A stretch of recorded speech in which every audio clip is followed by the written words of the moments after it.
साथियों नमस्कार, मैं दिनेश कुमार सिंह। मेरे इस YouTube चैनल में आपका हार्दिक अभिनंदन और स्वागत है। उत्तर प्रदेश राजस्व संहिता के अध्याय 7 की धारा 54 के संबंध में आज चर्चा करेंगे। भूमि और अन्य संपत्तियों का स्वामित्व। जो भूमि है और अन्य संपत्तियां हैं उन पर किसका स्वामित्व होगा? राज्य सरकार का होगा क्या किसी व्यक्ति का होगा? किसका होगा?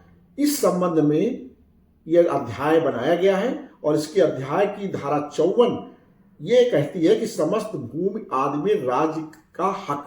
वह कौन कौन सी भूमि है जिसमें राज्य का हक होगा, इसका उल्लेख इस धारा में किया गया है।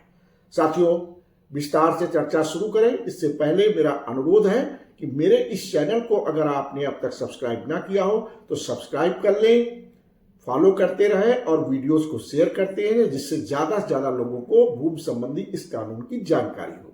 साथियों, ये धारा क्या कहती है, आइए इस पर विस्तार से जानते हैं। समस्त सार्वजनिक मार्ग, जो हमारे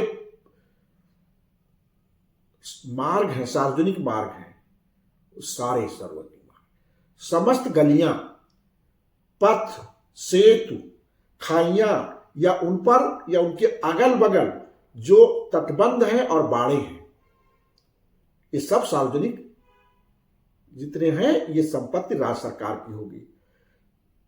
नदी तल, जो नदी का तल है, झरना, नाला, झील, तालाब और पोखर और समस्त नहरों और जल मार्गों और समस्त स्थिर और प्रवाहमान जल, चाहे रुका हुआ पानी हो चाहे चलता हुआ पानी हो, समस्त स्थिर एवं प्रवाहमान जल और समस्त भूमि जहां कहीं भी स्थित हो जिस पर किसी अन्य व्यक्ति का स्वामित्व न हो।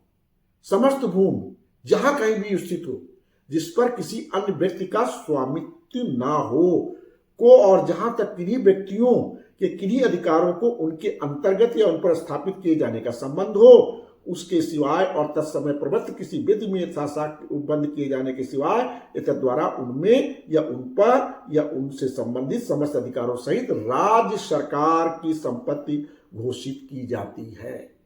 इस धारा में जो उपरोक्त हमने संपत्तियां बताई हैं उनको राज्य सरकार की संपत्ति घोषित कर दिया।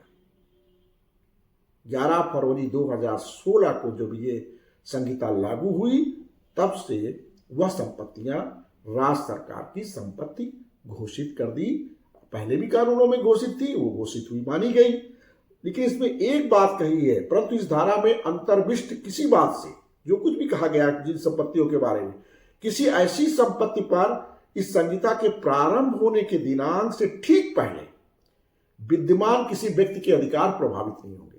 जिस तारीख को यह संहिता लागू हुई उस तारीख से ठीक पहले अगर किसी के अधिकार ऐसी संपत्तियों पर थे तो उसके अधिकारों बने रहेंगे और इस पर लागू नहीं होंगे। ये बड़ी महत्वपूर्ण धारा है। संपत्तियां परिभाषित की गई हैं, कौन कौन सी संपत्ति राज्य सरकार की घोषित की गई है, और एक अलग से वीडियो हम बनाएंगे धारा 59 का। ये जो संपत्तियां हैं इनको अधीक्षण के लिए, संरक्षण के लिए, प्रबंधन के लिए और नियंत्रण के लिए राज्य सरकार धारा 59 के अंतर्गत ग्राम पंचायतों को या स्थानीय प्राधिकरण जैसे नगर पालिका, नगर पंचायत, विकास प्राधिकरण या नगर निगम आदि को सौंपने का अधिकार है। क्योंकि राज्य सरकार कैसे देख पाएगी, इसलिए जो नगर गांव पंचायतें हैं ग्रामीण क्षेत्र में या शहरी क्षेत्र में नगर पंचायत, नगर पालिका, विकास प्राधिकरण आदि, नगर निगम आदि है, उनको वह सौंप सकती है। वो एक अलग से हम वीडियो बनाएंगे, पूरा डिटेल देंगे। लेकिन यह संपत्तियां हैं जो राज्य सरकार ने इस अधिनियम संहिता के अंतर्गत राज्य की घोषित कर दी। इसमें मुख्य बात ध्यान रखने की है, ऐसी समस्त भूमि जहां कहीं भी स्थित हो जिस पर किसी का स्वामित्व ना हो वह राज्य सरकार की होगी। जिस पर किसी का स्वामित्व है तो वह राज्य सरकार की नहीं हो। साथियों, जो उपरोक्त वर्णित संपत्तियां हमने बताई हैं आपको इस धारा के अंतर्गत जो राज्य की मानी गई हैं, घोषित की गई हैं, उनमें 4 अपवाद भी हैं कि वह संपत्तियां किन किन परिस्थितियों में राज्य की नहीं होंगी। पहला अपवाद है कि समस्त भूमि जो उद्घोषणा प्रभावी होने के दिनांक में किसी व्यक्ति के स्वामित्व में रही हो, जिस तारीख को घोषणा हुई है 11 फरवरी 2016 के, अगर उस तारीख को किसी व्यक्ति के स्वामित्व में वो भूमि रही है तो वह राज्य सरकार की नहीं होगी, उस पर राज्य सरकार का हक नहीं होगा।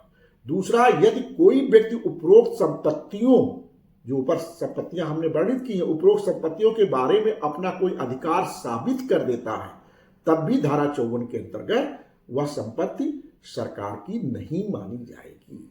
यह तीसरी बात यह है कि यदि उद्घोषणा प्रभावी होने के तिथि को कोई कानून अन्यथा प्राविधान करता हो, ये कानून तो कहता है राज्य सरकार की संपत्ति होगी, लेकिन उस तारीख को कोई अन्य कानून जो प्रभावी हो वो उस संपत्ति को किसी और की कहता हो, तो वह कानून लागू होगा। ये राजस्व संहिता का धारा 54 उस पर प्रभावी नहीं मानी जाएगी।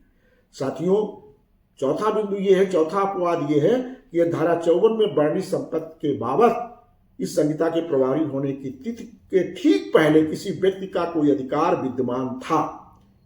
कोई संपत्ति है जो ये संपत्ति राज्य सरकार के हक की बताई जा रही है, अगर संहिता के लागू होने के ठीक पहले के दिनांक को उस संपत्ति पर किसी व्यक्ति का अधिकार विद्यमान था, तो वह अधिकार और हक उसी तरह बना रहेगा और वह संपत्ति राज्य सरकार की नहीं होगी। यह 4 अपवाद हैं जो तय करते हैं कि कौन सी संपत्ति जो ऊपर वर्णित है